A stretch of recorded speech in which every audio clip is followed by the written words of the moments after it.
نحمده ونصلي علی رسولہ الکریم اما بعد۔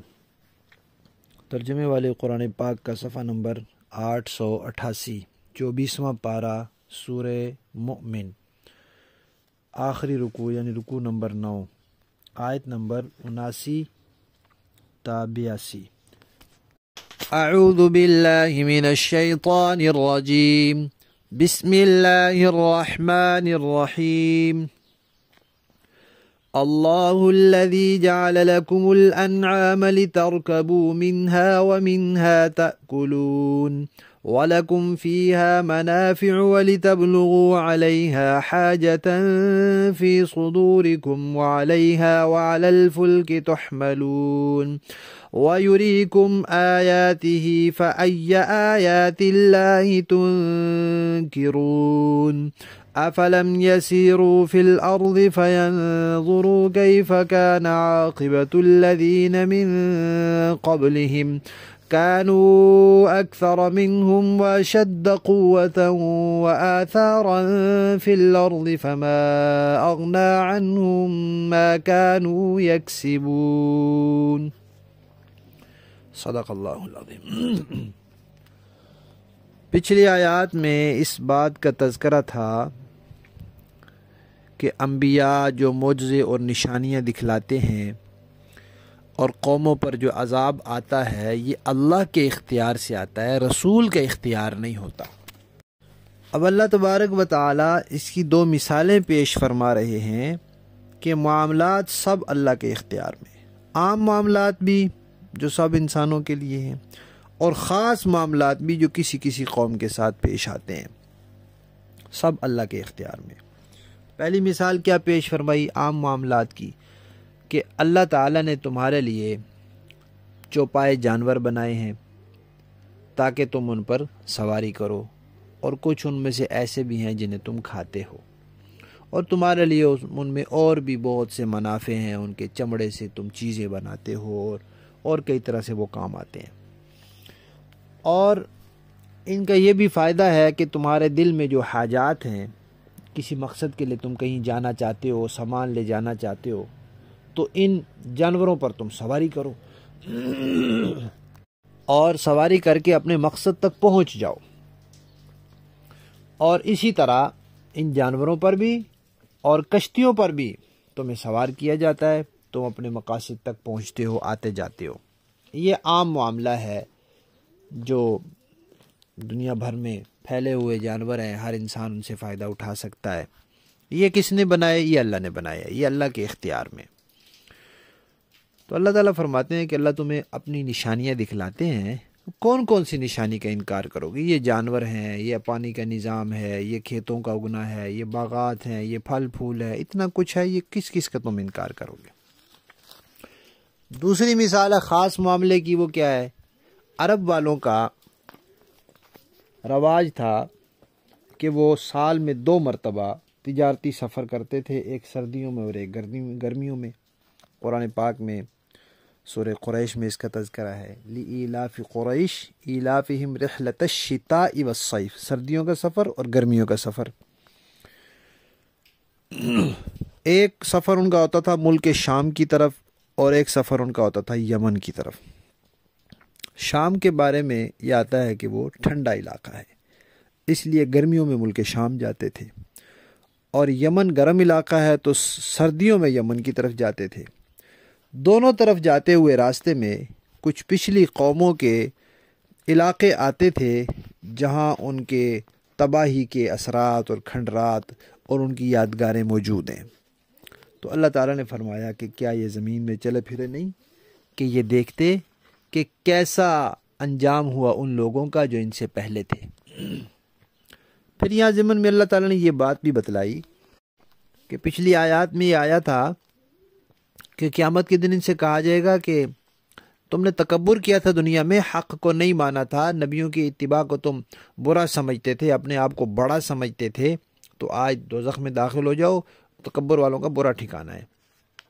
تو اللہ تعالیٰ فرما رہے ہیں کہ تکبر کی وجوہات کیا ہیں، اسباب کیا ہیں۔ پچھلی قوموں کے پاس وہ اسباب تم سے زیادہ تھے۔ تکبر کا ایک سبب کیا ہے؟ قومی طاقت، افراد کا زیادہ ہونا۔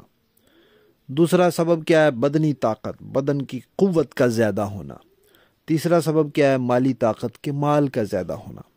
اللہ فرماتے ہیں پچھلی قوموں والے ان مکہ والوں سے تعداد میں بھی زیادہ تھے اور بدنی طاقت میں بھی بڑے بڑے جسامت والے تھے اور مال میں بھی زیادہ تھے، اور ایسی ایسی انہوں نے زمین میں یادگاریں بنا چھوڑی، آج تک یہ لوگ دیکھ رہے ہیں مکہ والے۔ تو کہا تینوں اسباب زیادہ تھے، لیکن جب اللہ کی پکڑ آئی تو وہ اسباب ان کے کچھ بھی کام نہیں آئے، کوئی ان کو اللہ کی پکڑ سے بچا نہیں سکا، نہ ان کی قومی طاقت، نہ ان کی بدنی طاقت، نہ ان کی مالی طاقت، کوئی نہیں بچا سکا۔ لہذا مشرکین مکہ کو اچھی طرح یہ بات سمجھ لینی چاہیے کہ یہ جو غرور اور تکبر کر رہے ہیں، جن چیزوں کے بلبوتے پر کر رہے ہیں، اللہ کے عذاب سے یہ چیزیں ان کو نہیں بچا سکتی۔ تو یہ دوسری مثال ہوئی کہ قوموں پر عذاب لانے کا معاملہ یہ خاص معاملہ ہے، یہ بھی اللہ کا اختیار ہے، اور عام انسانوں کو ان کی ضروریات کی چیزیں مہیا کرنا یہ عام معاملہ ہے، یہ بھی اللہ کا اختیار ہے، اور نبی کے اختیار میں نہیں ہے کہ اپنی مرضی سے عذاب لے آئے یا اپنی مرضی سے کوئی نشانی دکھلا دے۔ لفظی معنی دیکھیے، اللہ الذی، اللہ ہی ہے وہ ذات، جعل جس نے بنائے، لکم تمہارے فائدے کے لیے، الانعام چوپائے جانور، لترکبو تاکہ تم سواری کرو، منہا ان میں سے کچھ پر۔ کچھ جانور ہوتے ہیں جن پہ سواری کی جاتی ہے، ہر ایک پر، بکری پہ تو نہیں سواری ہو سکتی۔ وَمِنْہا اور ان میں سے کچھ ہیں، تأکلون جن کو تم کھاتے ہو، وَلَکُمْ اور تمہارے لیے، فیہا ان جانوروں میں، منافع اور بھی بہت سے فائدے ہیں، ان کی کھال سے، ان کی ہڈیوں سے مختلف چیزیں بناتے ہو۔ وَلِتَبْلُغُوا اور اللہ نے جانور اس لیے بنائے تاکہ تم پہنچو، علیہا ان پر سوار ہو کر، حاجتاً ان حاجات تک، فی صدورکم جو تمہارے دلوں میں ہے، وعلیہا اور ان جانوروں پر بھی، وعلی الفلکی اور کشتیوں پر بھی، تحملون تم سوار کیے جاتے ہو، یعنی لوگوں کی کشتیاں ہوتی ہیں، تم کرایہ دے کر بیٹھتے ہو، دوسری طرف اتر جاتے ہو، لوگوں کے جانور ہوتے ہیں، کرایہ دے کر بیٹھتے ہو، اتر جاتے ہو۔ وَیُریکم اور اللہ تمہیں دکھلاتا ہے، آیاتہ اپنی نشانیاں، فَأَیَّ تو کون کون سی، آیات اللہ اللہ کی نشانیوں کا، تنکرون تم انکار کرو گے۔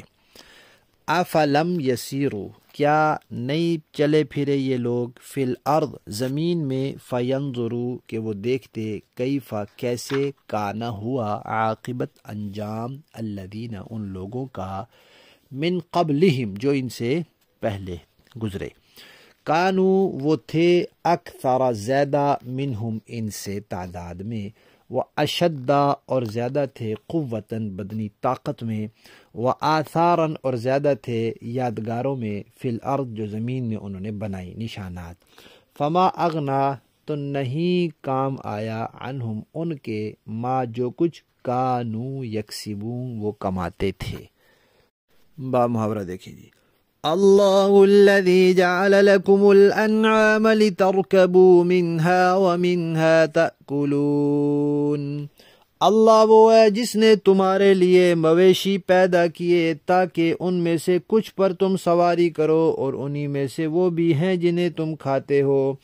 وَلَكُمْ فِيهَا مَنَافِعُ وَلِتَبْلُغُوا عَلَيْهَا حَاجَةً فِي صُدُورِكُمْ وَعَلَيْهَا وَعَلَى الْفُلْكِ تُحْمَلُونَ اور تمہارے لیے ان میں بہت سے فائدے ہیں، اور ان کا مقصد یہ بھی ہے کہ تمہارے دلوں میں کہیں جانے کی جو حاجت ہو اس تک پہنچو، اور تمہیں ان جانوروں پر اور کشتیوں پر اٹھا کر لے جایا جاتا ہے۔ وَيُرِيكُمْ آيَاتِهِ فَأَيَّ آيَاتِ اللَّهِ تُنْكِرُونَ اور اللہ تمہیں اپنی نشانیاں دکھا رہا ہے، پھر تم اللہ کی کن کن نشانیوں کا انکار کرو گے۔ أَفَلَمْ يَسِيرُوا فِي الْأَرْضِ فَيَنْظُرُوا كَيْفَ كَانَ عَاقِبَةُ الَّذِينَ مِنْ قَبْلِهِمْ بھلا کیا انہوں نے زمین میں چل پھر کر نہیں دیکھا کہ ان سے پہلے جو لوگ تھے ان کا انجام کیسا ہوا۔ كانوا أكثر منهم وأشد قوة وآثارا في الأرض فما أغنى عنهم ما كانوا يكسبون. وہ لوگ ان لوگوں سے تعداد میں بھی زیادہ تھے اور طاقت میں بھی ان سے بڑے ہوئے تھے اور ان یادگاروں میں بھی زیادہ تھے جو وہ زمین میں چھوڑ کر گئے، پھر بھی جو کچھ وہ کماتے تھے وہ ان کے کچھ کام نہیں آیا۔ صدق اللہ العظیم۔